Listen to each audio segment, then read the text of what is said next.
So we're here at a new listing we got, and we're going to be talking about getting a home ready to sell, putting it on the market, staging, and all that kind of good stuff. Just first glance when you roll up at the house, you're thinking about a couple of different things, but I was going to let my guys here talk about making sure you have the right look, first thing when you drive in. What you got, Nick? First thing we're going to cover is just curb appeal, and what you need to do is put yourself in the shoes of a home buyer. If they were to ride by here before they ever got in contact with an agent, would you want your grass to be out of whack or your bushes overgrown, or little things like that? Is as common sense as it might sound, it can make a deal go bad. Yep. Let's keep all the prettiness in action. You don't want to shoot yourself in the foot before it even starts. So make sure the outside looks good. Make sure it's something you would want to see if you were. No, exactly. I think the thing is that if you don't have it kept up throughout the week, regardless if you think you have a showing scheduled or not, if they roll up and it's not looking good, then they may just never call your agent or, your realtor with the name on the sign out there. You want to get them in the door, so do what you think it takes to get them to want to see more. Mm-hmm. They've done a pretty good job. Just at first glance when you walk in the door right here, the walkway's not too cluttered with stuff. They got nice lighting, but it's not overwhelming. A handful of things that I'm really looking for the first time I walk into a house, I guess. Number one, you don't want stuff laying everywhere. You don't want it to feel like they're walking into a mess. You're trying to paint a picture of something they're excited about. It seems silly to say it, but if there's dishes in the sink or, clothes out there, on the floor, or, pet stuff laying everywhere, that's not something people are going to want to picture themselves in. Also, no one knows it smells, so make sure, you might think your home smells like a rose bush, but you need to make sure that it's fresh and clean smelling, no pet odor, no strong odors, so don't overdo it either with 14 Glade plugins.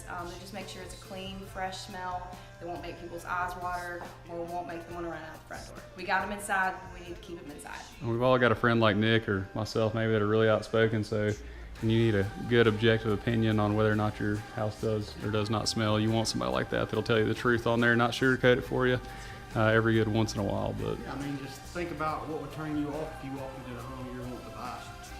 For sure. The smell's a big one for me personally. It's hard to overcome.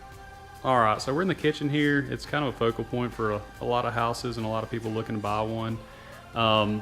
Just briefly, there's a couple of things they've done a really good job of in this one. As far as staging goes, they don't have a ton of stuff on the countertops. You see a coffee maker right there, knives, cooking utensils, all that kind of stuff, which is great for making it look like people are living here and using it, kind of paint the picture for you. But at the same time, it's not overwhelming. It's not a lot of personal stuff. There's not a lot of clutter everywhere that's taking up a lot of the room on the countertops, making it look like it's jumbled in the kitchen. I think that's huge. You want people to feel like they can picture their lives here. You want them to feel like they can cook in this kitchen, that they can hang out in the den, they can sit at the bar, and they want them to feel like that they can live. And so it's important to have enough stuff for lifestyle purposes, but not overwhelming clutter. Definitely no overwhelming clutter. So good job on this one. I know you girls are like me, we have a million products and curling irons and makeup and stuff everywhere, and it's such a pain to put it away all the time. But as you'll see in this bathroom, the countertops are pretty clean. You don't see hair products, hairspray, toothpaste, all the goodness everywhere, which is really nice. Also, a cool feature to this house, it has a separate vanity that's right here, which is very nice because you can sit down while you get ready. And we all know it takes a few minutes for us girls to look pretty sometimes, so it's nice to be able to sit down. So we always get this question about closets and how cluttered should it be, how clean should it be, how much space do you need and all that. This one's a really good example right here. Nick, you want to get a little shot of that right quick? It can be lived in. It's fine to show that you have some suitcases and all that kind of stuff. Obviously he's got his clothes in here, but you don't need a ton of room. And worst case scenario, if you don't have anywhere else to store stuff, closet's not a bad spot for it. It's usually not going to make or break. In this particular case, they have two of them over here, which is really nice. But everything's organized and put up. Again, it's not so much that you can't have stuff in your closets. Just make it look a little bit clean and organized, like there's a rhyme or reason to it, I think.